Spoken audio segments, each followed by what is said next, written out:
स्वागत है। बीजेपी ने एक बड़ी विक्ट्री आज हासिल की है कहीं ना कहीं नगरों में। तो देवयानी राणा जी जीत के आई हैं। हमारे साथ बीजेपी के जो प्रदेश प्रवक्ता हैं अभिजीत जसरोटिया जी हैं, उनसे बात करते हैं कि जीत कितनी उनके लिए मायने रखती है। जी अभिजीत जी, बहुत बहुत स्वागत है। जी बहुत बहुत धन्यवाद आपका। आज की जो ये प्रचंड बहुमत से जीत है, भले वो बिहार के अंदर है या नगरोटा के अंदर, ये अपने आप में बताती है कि आम जनमानुस आज भी भारतीय जनता पार्टी के साथ, मोदी जी के साथ खड़ा है।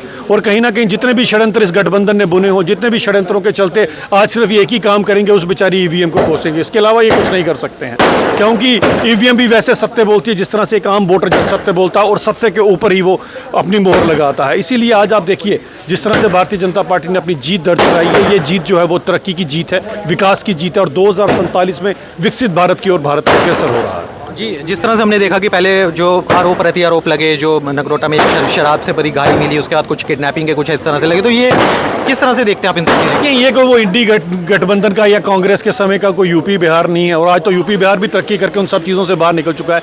इस तरह के आपने इल्ज़ाम वो भी जम्मू कश्मीर के अंदर लगाने हैं। अरे आपको पता भी है, इतनी बड़ी प्रचंड बहुमत से जीतने के बाद अगर आपने ऐसा कुछ किया है तो मुझे लगता है निंदनीय है, और मुझे लगा बड़ा अफसोस है। इतने बड़े कदावर लीडर को कम से कम ऐसी बात तो नहीं करनी चाहिए। कहीं ना कहीं आपको लग रहा है कि अब विपक्ष जो मजबूत हो रहा है जम्मू कश्मीर में? अगर बात देखिए, विपक्ष की अगर आप बात करें और मैं भारतीय जनता पार्टी की बात करूं, तो टेक्निकली भी अगर आप देखें तो भारतीय जनता पार्टी की सरकार होनी चाहिए थी। क्यों होनी चाहिए थी? क्योंकि 51-52 की असेंबली के अंदर हमारी जम्मू कश्मीर की 1.5 लाख पॉपुलेशन ज़्यादा थी, लेकिन अनफॉर्चुनेटली 1.5 दर्जन से ज़्यादा सीटें इन्होंने कश्मीर में दे दी, जिसके कारण हम यहाँ सरकार नहीं बना पाए। वरना अगर आप उस टाइम की भी अगर एथिकली दोनों हितों को देखते तो आज जम्मू कश्मीर के अंदर भारतीय जनता पार्टी की सरकार होनी। आज हम अपोजिशन में हैं, लेकिन अपोजिशन का दायित्व भी बखूबी से निभा रहे हैं। हम इनको बता रहे हैं कि 50-60 साल से जो आपने झूठ बोला, जिसे पहली बार आपने लिख कर दिया, जो आपका मैनिफेस्टो, उसके लोगों ने उसको नगरोटा के लोगों ने डाटा बायबैक किया।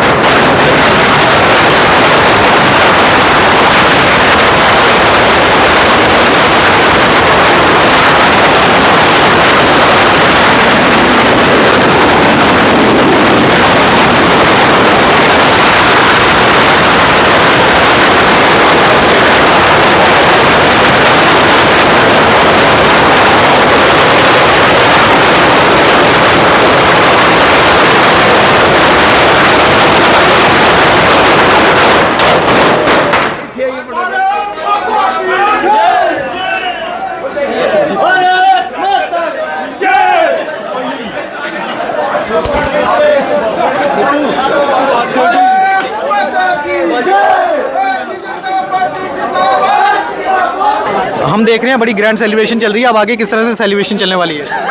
देखिए, आपके सामने जिस तरह से आज जश्न का माहौल है, और ये पूरा जश्न का माहौल पूरे हिंदुस्तान में है, क्योंकि सारा हिंदुस्तान भारतीय जनता पार्टी के साथ आज भारतीय जनता पार्टी की जीत और मोदी जी की जीत को मना रहा है। मैं इसलिए पूरे देश को शुभकामनाएं देना चाहता हूँ, और एक संदेश देना चाहता हूँ कि 2047 में विकसित भारत की ओर हम अग्रसर हो रहे हैं। इसी तरह से भारतीय जनता पार्टी को जिताते रहें, क्योंकि हमारे बच्चों का फ्यूचर जो है वो हमारी भारतीय जनता पार्टी के हाथों में है। और जब 2047 में विकसित भारत होंगे, तब यही बच्चे याद करेंगे कि हम जैसे लोगों ने, आप जैसे लोगों ने इसी पार्टी को आगे लेकर गए थे, तभी आज भारत का जो परचम है, भारत का जो झंडा है, वो पूरी दुनिया में लहरा रहा है। जी बहुत बहुत धन्यवाद अभिजीत हमारे साथ जुड़ने के लिए। ये थे अभिजीत जसरोटिया।